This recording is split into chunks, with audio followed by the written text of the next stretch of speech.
അങ്ങേ സ്തുതിച്ചു പാടിടുമേ ജീവനുള്ള നാളുകളെല്ലാം അങ്ങേ സ്തുതിച്ചു പാടിടുമേ നാദാനി ചെയ്ത നന്മകളെ എന്നാളും സ്തുതിച്ചിടുമേ നാദാനി ചെയ്ത നന്മകളെ എന്നാളും സ്തുതിച്ചിടുമേ ആരാധന നിനക്ക് ആരാധന നിനക്ക് ആരാധന നിനക്ക് ആരാധന നിനക്ക് ഓ ആരാധന നിനക്ക് ആരാധന നിനക്ക് ആരാധന നിനക്ക് ആരാധന നിനക്ക്. 1 ശമൂവേൽ 3-ാം അധ്യായം അതിന്റെ 19-20. സാമുവേലിന്റെ പുസ്തകത്തിൽ വായിക്കുമ്പോൾ ഇവിടെ വചനം എന്നാൽ സാമുവേൽ വളർന്നു. നമുക്കറിയാം സാമുവേലിനെ കുറിച്ച് നമുക്കറിയാം. എന്നാൽ ദൈവസന്നിധി പ്രാപിച്ച ഒരു മകനാണ് അവൻ. അവരോട് നേർച്ച നേർന്നു, കർത്താവേ നീ എന്റെ ഒരു പുത്രനെ തന്നാൽ ഞാൻ ദൈവത്തിന് വേണ്ടി സമർപ്പിക്കാൻ എന്ന് അവർ ദൈവസന്നിധിയിൽ നേർച്ച പ്രാപിച്ച് കിട്ടിയ ഒരു കുട്ടിയാണ് സാമുവേൽ പാലകൻ. സാമുവേൽ ദൈവത്തിന്റെ സന്നിധിയിൽ വളർന്നു. വചനം സാമുവേൽ വളർന്നു. വചനം അടുത്ത് പറഞ്ഞ് യഹോവ അവന്റെ കൂടെ ഉണ്ടായിരുന്നു. സാമുവേലിന്റെ കൂടെ ആരുണ്ടായിരുന്നു? യഹോവ അവന്റെ കൂടെ ഉണ്ടായിരുന്നു. അവന്റെ വചനങ്ങളിൽ ഒന്നും നിഷ്ഫലമാക്കുവാൻ ഇടവരുത്തിയതുമില്ല. അതിന്റെ അർത്ഥം ദൈവത്തിന്റെ വായായി ദൈവത്താൽ അഭിഷേകം ചെയ്യപ്പെട്ട് സാമുവേൽ എന്ത് ചെയ്തു? ദൈവം അവന്റെ കൂടെ ഉണ്ടായത്. അവന്റെ വായു കൂടെ വന്ന വാക്കുകൾ ഒന്നും നിഷ്ഫലവാൻ ആക്കുവാൻ അനുവദിക്കാതെ വണ്ണം അതെല്ലാം കർത്താവ് എന്ത് ചെയ്ത് നിവർത്തിക്കുവാൻ ഇടയായി. അതുകൊണ്ടാണ് വചനം 20-ാം വാക്യത്തിൽ ദാൻ മുതൽ ബേർശേബ വരെയുള്ള ഇസ്രായേൽ ഒക്കെയും സാമുവേൽ യഹോവയുടെ വിശ്വസ്ത പ്രവാചകൻ എന്ന് ഗ്രഹിച്ചു. സാമുവേലിനെ കുറിച്ച് വായിക്കുമ്പോൾ എന്താണ്? വിശ്വസ്ത പ്രവാചകൻ എന്ന് പേരെടുക്കുവാൻ ഇടയായി. പറയട്ടെ, ദൈവത്തിന്റെ പരിശുദ്ധാത്മ പ്രാപിച്ച നമുക്ക് എന്തുണ്ട്? കർത്താവ് ഓരോരുത്തർക്കും അവർ ആവശ്യപ്പെട്ട കൃപാവരങ്ങൾ ദൈവം നൽകിയിട്ടുണ്ട്. കൃപാവരങ്ങൾ നിങ്ങൾ തീർച്ചയായിട്ടും അറിയണം. നിങ്ങൾ കിട്ടിയ കൃപാവരം എന്താണെന്ന് നിങ്ങൾ തിരിച്ചറിഞ്ഞിരിക്കണം. അത് എന്തിനു വേണ്ടി ദൈവം നിങ്ങൾക്ക് നൽകിയത്? അത് ദൈവത്തിന് വേണ്ടി പ്രയോജനപ്പെടുവാൻ. നിങ്ങൾ മാത്രം പ്രയോജനപ്പെട്ടാൽ പോരാ, ദൈവം നിങ്ങൾ കൊടുത്ത കൃപാവരങ്ങൾ അത് മറ്റവർക്ക് പ്രയോജനപ്പെടുവാൻ, മറ്റവരെ അനുഗ്രഹിക്കപ്പെടുവാൻ ഇടവർത്തണം. ഇവിടെ കർത്താവ് തന്റെ പ്രവാചകനെ കർത്താവ് എന്ത് ചെയ്തു? ദൈവം അവന്റെ കൂടെ ഉണ്ടായിരുന്നു. നിങ്ങൾക്ക് പ്രവാചക ശുശ്രൂഷ ഉണ്ടെങ്കിൽ ഞാൻ പറയട്ടെ, ദൈവം നിങ്ങളുടെ കൂടെ ഉണ്ടായിരിക്കും. ദൈവത്തിന്റെ വായായി കർത്താവ് നിങ്ങളെ എടുത്ത് ഉപയോഗപ്പെടുത്തുവാൻ ദൈവം ആഗ്രഹിക്കുന്നുണ്ട്. അങ്ങനെയെങ്കിൽ നിങ്ങൾ എന്ത് ചെയ്യണം? ദൈവസന്നിധി പ്രാർത്ഥനയോടെ നിങ്ങൾ കാത്തിരിക്കണം. നിങ്ങൾ ഉപയോഗപ്പെടുത്തുവാൻ ദൈവത്തിന് സമയമുണ്ട്. അപ്പോൾ ദൈവം നിങ്ങളെ പുറത്ത് കൊണ്ടുവരും. നമുക്ക് അടുത്തത് ദാവീദിനെ കുറിച്ച് നമുക്ക് നോക്കാം. 1 ശമൂവേലിന്റെ പുസ്തകം 16-ാം അധ്യായം അതിന്റെ 18-ാം വാക്യം. അപ്പോൾ ഇസ്രായേൽ രാജാവാണ്. അവൻ എന്ത് ചെയ്തു?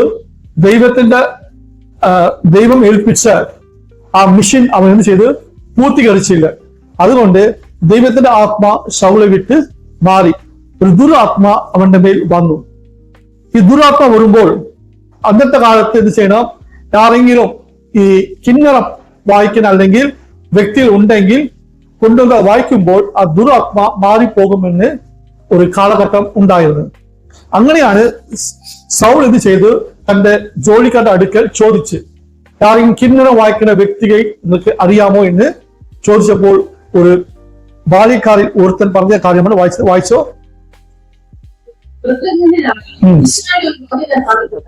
ബെത്ലഹേമായ ഈശായുടെ ഒരു മകനെ ഞാൻ കണ്ടിട്ടുണ്ട്. അവൻ കിന്നര വായിലിൽ നിപുണനും പരാക്രമശാലിയും യോദ്ധാവും വാക് സാധുര്യമുള്ളവനും കോമളനും ആകുന്നു. യഹോവയും അവനോട് കൂടെ ഉണ്ട്. ഞാൻ ഒരു മകനെ കണ്ടിട്ടുണ്ട്, ഈശോയുടെ മകനെ ഞാൻ ഒരാളെ കണ്ടിട്ടുണ്ട്. അവൻ വാക്ക് സാമർത്ഥ്യമുള്ളവനും കോമളനും യോദ്ധാവും കിന്നര വായന നിപുണനും എല്ലാം പറഞ്ഞിട്ട് അവസാനം എന്ത് പറഞ്ഞു? യഹോവയും അവന്റെ കൂടെ ഉണ്ട്. ഇതെല്ലാം പറഞ്ഞാലും അവന്റെ ദാവീദിനെ കുറിച്ച് പറയുമ്പോൾ കിന്നര വായനയിൽ അവൻ നിപുണൻ, എല്ലാം ശരിയാണ്, യോദ്ധാവാൻ ശരിയാണ്, വാക്ക് സാമർത്ഥ്യം ഒക്കെ ശരിയാണ്. പക്ഷെ ഇതെല്ലാം ലഭിക്കണമെങ്കിൽ എന്താണ്? ദൈവം അവന്റെ കൂടെ ഉണ്ട്. ദാവീദിന് കൂടെ ഉണ്ടായത് ദൈവം ഉണ്ടാകും. ഇത് സാക്ഷ്യം പറഞ്ഞത് ദാവീദല്ല, ആരാണ്? സൗലിന്റെ ഒരു ജോലിക്കാരനാണ്. ദൈവം ദാവീദിന്റെ കൂടെ ഉണ്ടാകുന്നെന്ന് ഞാൻ കണ്ടിട്ടുണ്ട്. 1 ശമൂവേൽ 18 വാക്യം. ദൈവം ദാവീദിന്റെ കൂടെ ഉണ്ടാകുന്നതുകൊണ്ട് സൗൾക്ക് മനസ്സിലായി എന്താണ് ദൈവം ഇപ്പോൾ എന്റെ കൂടെ ഇല്ല, ദാവീദിന്റെ കൂടെ ഉണ്ട് എന്ന് മനസ്സിലാക്കി സൗൾ എന്ത് ചെയ്തു? ദാവീദിനെ കണ്ട് ഭയപ്പെടുവാൻ ഇടയായി. പറയട്ടെ, ദൈവം നമ്മളെ കൂടെ ഉണ്ടെങ്കിൽ നമ്മുടെ ശത്രുക്കൾ ഭയപ്പെടും, നമ്മളെ കുറിച്ച് പറയാൻ ഭയപ്പെടും, നമ്മുടെ അടുക്കൽ വരാൻ ഭയപ്പെടും. നിങ്ങൾ നാളും പറയട്ടെ, ദൈവം നമ്മളെ കൂടെ ഉണ്ടെന്ന് കാണിച്ചു കൊടുക്കണം. മറ്റു ഭയപ്പെടാനല്ല, ശത്രുക്കൾ നമ്മളോട് സ്നേഹമാകുവാൻ നാം എന്ത് ചെയ്യണം? നാം ദൈവത്തെ പ്രതിഫലിച്ചു കൊടുക്കണം, അല്ലെങ്കിൽ ദൈവത്തെ കാണിച്ചു കൊടുക്കണം. അദ്ദേഹം 16 വായിച്ചോ. ദാവീദ് ചെയ്ത് തന്റെ എല്ലാ വഴികളും വിവേകത്തോടെ നടന്ന്. എന്തുകൊണ്ടാണ്? യഹോവ അവന്റെ കൂടെ ഉണ്ടായിരുന്നു. നമ്മുടെ എല്ലാ വഴിയും നാം വിവേകത്തോടെ നടക്കണമെങ്കിൽ നമുക്ക് ആര് വേണം? ദൈവം വേണം. നമ്മുടെ ജീവിതത്തിൽ ചെറിയ കാര്യമാകട്ടെ വലുതായ കാര്യമാകട്ടെ സകലത്തിലും ദൈവത്തിന്റെ ആലോചന നാം പ്രാപിക്കണം. ദൈവം നമ്മുടെ കൂടെ ഉണ്ടെങ്കിൽ നാം കടന്നുപോയ എല്ലാ കാര്യത്തിലും നമുക്ക് എന്ത് കിട്ടും? ജയം ലഭിക്കും. ദൈവം നമ്മുടെ കൂടെ ഉണ്ടായിരുന്ന് നമ്മുടെ ജയത്തോടെ ദൈവം നടത്തും. നിങ്ങൾ ഒരു കാര്യവും അല്പം എന്ന് എണ്ണരുത്. ഏത് കാര്യത്തിൽ നമ്മൾ ചെയ്യണം? ദൈവത്തിന്റെ അടുക്കൽ ആലോചന ചോദിച്ച് നാം മുൻപോട്ട് പോകുമെങ്കിൽ ആ കാര്യം നമുക്ക് ജയമായി ലഭിക്കും. ദാവീദ് ഒരു യുദ്ധം പോലും പരാജയപ്പെട്ടിട്ടില്ല. ദാവീദിന്റെ ജീവിത ചരിത്രത്തിൽ എടുത്ത് വായിച്ചറിയാം, ഒരു യുദ്ധവും അവൻ പരാജയപ്പെട്ടിട്ടില്ല. അവൻ യുദ്ധത്തിന് മുൻപ് അവൻ എന്ത് ചെയ്യും? ദൈവത്തിന്റെ അടുക്കൽ ആലോചന ചോദിക്കും. ദൈവമേ, ഞാൻ ഇപ്പോൾ പോകണമോ വേണ്ടേ, എന്ത് ചെയ്യണമെന്ന് അവൻ ദൈവത്തിന്റെ അടുക്കൽ ആലോചന ചോദിച്ചപ്പോൾ വചനം പറഞ്ഞത് ദൈവം അവനോട് സംസാരിച്ച്, നീ ഇപ്പോൾ യുദ്ധത്തിന് പോകേണ്ട, 2 ദിവസം കഴിഞ്ഞിട്ട് പോയാൽ മതി എന്ന് പറഞ്ഞിട്ടുണ്ട്. നീ മുൻപോട്ട് പോകേണ്ട, പുറകോട്ട് പോയാൽ മതി എന്ന് ദൈവത്തിന്റെ ആലോചന ദൈവം കൃത്യമായി പറഞ്ഞിട്ടുണ്ട്. അതുകൊണ്ട് ദാവീദ് ഒരു യുദ്ധത്തിലും പരാജയപ്പെട്ടിട്ടില്ല. പറയട്ടെ, നമ്മുടെ ജീവിതത്തിൽ പരാജയമുണ്ടെങ്കിൽ നാം ദൈവത്തിന്റെ ആലോചന ചോദിക്കുവാൻ വിട്ടുപോയി. ഇത് ദൈവഗീതം എന്ന് നാം ചോദിക്കുവാൻ വിട്ടുപോയ കാര്യം കൊണ്ടാണ് നമ്മുടെ ജീവിതത്തിൽ പരാജയങ്ങൾ സംഭവിക്കുവാൻ ഇടയായി. അതുകൊണ്ട് നമ്മുടെ ജീവിതത്തിൽ ജയം പ്രാപിക്കണമെങ്കിൽ നാം ദൈവത്തിന്റെ ആലോചന നാം ചോദിക്കണം. ഓക്കെ, ദാവീദിനെ കുറിച്ച് ഒരു വാക്യം വായിക്കാം. അതേ 18 അധ്യായത്തിന്റെ 28 വാക്യം. യഹോവ ദാവീദിന് കൂടെ ഉണ്ടെന്ന് സൗലിന്റെ മകളായ മീകൽ അവനെ സ്നേഹിച്ചെന്നും സൗൽ കണ്ടറിഞ്ഞപ്പോൾ. ഇപ്പൊ സൗലിന്റെ രാജാവുടെ മകൾ ഇത് ചെയ്ത് ദൈവം അവന്റെ കൂടെ ഉണ്ടായിരുന്നെന്ന് പറഞ്ഞ് ദാവീദിനെ സ്നേഹിക്കുവാൻ ഇടയായി. സൗലിന് ഇതിന് ഇഷ്ടപ്പെട്ടില്ല, നമുക്കറിയാം. ഞാൻ പറഞ്ഞത് ദാവീദ് എവിടേക്കായിരുന്നോ അവിടേക്ക് സാക്ഷ്യം കൊടുത്തത് ആരാണ്? മറ്റു വ്യക്തികളാണ്. ഒന്ന് സൗലിന്റെ ജോലിക്കാരൻ മൊത്തം പറഞ്ഞ് അവൻ കിന്നര വായന നിപുണനും ദൈവം അവന്റെ കൂടെ ഉണ്ടെന്ന് ഞാൻ അറിഞ്ഞ്. ഇപ്പോൾ സൗൽ കണ്ട് ദൈവം അവന്റെ കൂടെ ഉണ്ട്, ദൈവം എന്നെ വിട്ട് മാറിപ്പോയി എന്ന് പറഞ്ഞിട്ട് സൗൽ ദാവീദ് കണ്ട് പേടിച്ച്. ഇപ്പോൾ സൗലിന്റെ മകൾ ഇത് ചെയ്ത് ദൈവം അവന്റെ കൂടെ ഉണ്ടെന്ന് കാണുവാൻ ഇടയായി. അപ്പോൾ ഞാൻ പറഞ്ഞേ, അവിടെ ദാവീദിനെ കുറിച്ച് സാക്ഷ്യം എന്താണ്? ദൈവം അവന്റെ കൂടെ ഉണ്ടെന്ന് പലരും പറയുവാൻ ഇടയായി.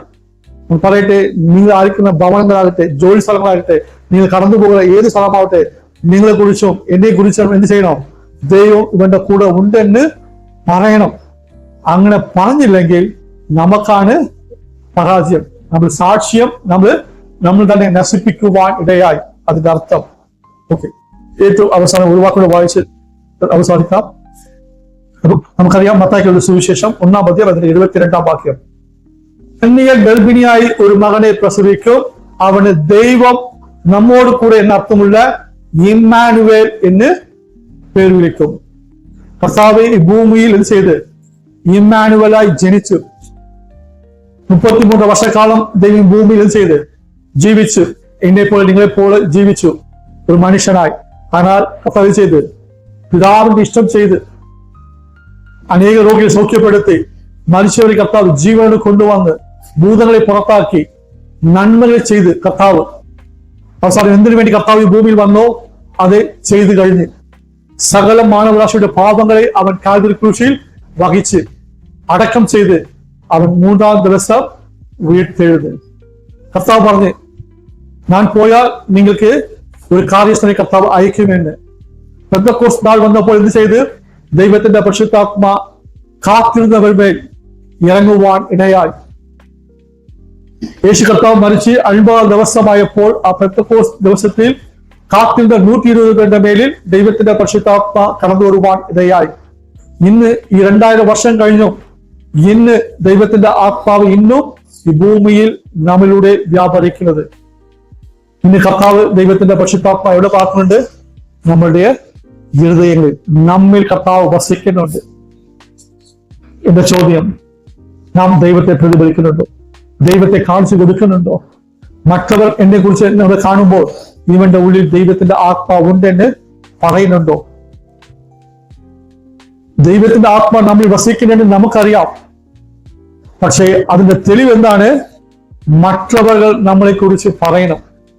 നമ്മുടെ വാക്കുകൾ, നമ്മുടെ പ്രവൃത്തികൾ, നമ്മുടെ നടക്കകൾ സകലതും ദൈവത്തെ പ്രതിഫലിക്കേണ്ട ഒരു കാലഘട്ടത്തിലാണ്. അല്ലത് ഞാൻ ഇന്നും ലോക മനുഷ്യരെ പോലെ ജീവിക്കുമെങ്കിൽ പറയട്ടെ, എൻ മുഖാന്തരം നിങ്ങൾ മുഖാന്തരം ദൈവത്തിന്റെ നാമം ദുഷിക്കപ്പെടും. ഒരു വ്യക്തി പോലും നമുക്ക് നേടാൻ കഴിയത്തില്ല. നാം ഈ ഭൂമിയിൽ വീട് മേടിക്കുന്നതോ വണ്ടി മേടിക്കുന്നതോ വലിയ കാര്യമല്ല. പക്ഷെ നിങ്ങൾ കർത്താവ് രക്ഷയെടുത്തത് ഒരു ആത്മാവിനെ നിങ്ങൾ നേടണം. ഞാൻ പറയട്ടെ, നിങ്ങൾ ഒരു ആത്മാവിനെ നേടുമെങ്കിൽ ഈ മുഴു ലോകത്തെ കാട്ടിലോ നിങ്ങളുടെ പ്രതിഫലം സ്വർഗത്തിൽ വലുത്. ഞാൻ പറയട്ടെ, കർത്താവ് എന്നെ നിങ്ങൾ രക്ഷയുടെ പദവി നൽകിയത്, ദൈവത്തിന്റെ ആത്മാവ് നൽകിയത് നമ്മളെ കൂടെ വസിക്കാൻ മാത്രമല്ല, നമ്മളെ കൊണ്ട് ദൈവത്തിന്റെ ഇഷ്ടങ്ങൾ ഈ ഭൂമിയിൽ ചെയ്യണമെന്ന് ദൈവം ആഗ്രഹിക്കുന്നത്. പറയുന്നത് അതിനായി നമ്മളെ തന്നെ ദൈവത്തിന്റെ കരങ്ങളിൽ ഏൽപ്പിച്ചു കൊടുക്കാം. നമ്മൾ മുഖാന്തരം അനേകം നമ്മളെ കാണുന്നവർ ദൈവത്തെ കാണട്ടെ. യോവാൻ സ്ഥാപൻ പറഞ്ഞ്, ദൈവമേ ഞാൻ കുറയണം, അങ്ങെന്നിൽ വളരണം. എലിയാവിന്റെ ആത്മാവുള്ള യോഹന്നാൻ ഇങ്ങനെ പറയണമെങ്കിൽ ഞാൻ പറയട്ടെ, ദൈവത്തിന്റെ ആത്മാവ് പ്രാപിച്ച നിങ്ങൾ നാളും നാം ദൈവത്തെ പ്രതിഫലിക്കണം. ദൈവത്തെ നാം കാണിച്ചു കൊടുക്കണം. നിങ്ങൾ ആയിരിക്കുന്ന സ്ഥലങ്ങളിൽ ദൈവത്തെ വെളിപ്പെടുത്തി കൊടുക്കണം. നിങ്ങൾ ആയിരിക്കുന്ന ഭവനങ്ങളിൽ നിങ്ങൾ അടുക്കൽ വരുന്നവർ ഈ ദൈവത്തിന്റെ ആത്മാവുള്ള മനുഷ്യന് നിങ്ങളെ കുറിച്ച് സാക്ഷ്യം പറയണം. നാം അങ്ങനെ സാക്ഷ്യം നമ്മളെ കുറിച്ച് പറയണമെങ്കിൽ നാം ഒരു പരാജയമാണ്. നമ്മുടെ ജീവിതം നശിച്ചു പോകും. ദൈവത്തിന്റെ ആത്മാവ് നമുക്ക് നൽകപ്പെട്ടത് നാം ദൈവത്തെ പ്രതിഫലിക്കണം, ദൈവത്തെ കാണിച്ചു കൊടുക്കണം, ദൈവത്തിന്റെ ഇഷ്ടങ്ങൾ നാം ചെയ്യണം. അതിനായി കർത്താവ് നമ്മളെ വിളിച്ചത്. നമ്മൾ കേട്ടത് ദൈവം അബ്രഹാമിന് കൂടെ ഉണ്ടായിരുന്നു, ഇസഹാക്കിന് കൂടെ ഉണ്ടായിരുന്ന ദൈവം, യോസേഫിന് കൂടെ ഉണ്ടായിരുന്നത്, ദാവീദിന് കൂടെ ഉണ്ടായിരുന്നത്. അങ്ങനെ കർത്താവിന്റെ ദൈവത്തിന്റെ ആത്മാവ് ദൈവം നമുക്ക് നൽകിയിട്ടുണ്ട്. പഴയ നിയമത്തിലൊക്കെ ദൈവം വരും, അവരുടെ മേൽ ആവശിക്കും, പിന്നെ പോകും. ஆனால் ഇന്ന് അങ്ങനെയല്ല. ദൈവത്തിന്റെ രക്തത്താൽ വീണ്ടെടുക്കപ്പെട്ട ഒവ്വൊരു മനുഷ്യരുടെ ഹൃദയത്തിലും ദൈവത്തിന്റെ ആത്മാവ് വസിക്കുന്നുണ്ട്. നാം മറ്റുള്ള ദൈവത്തെ കാണിച്ചു കൊടുക്കണം.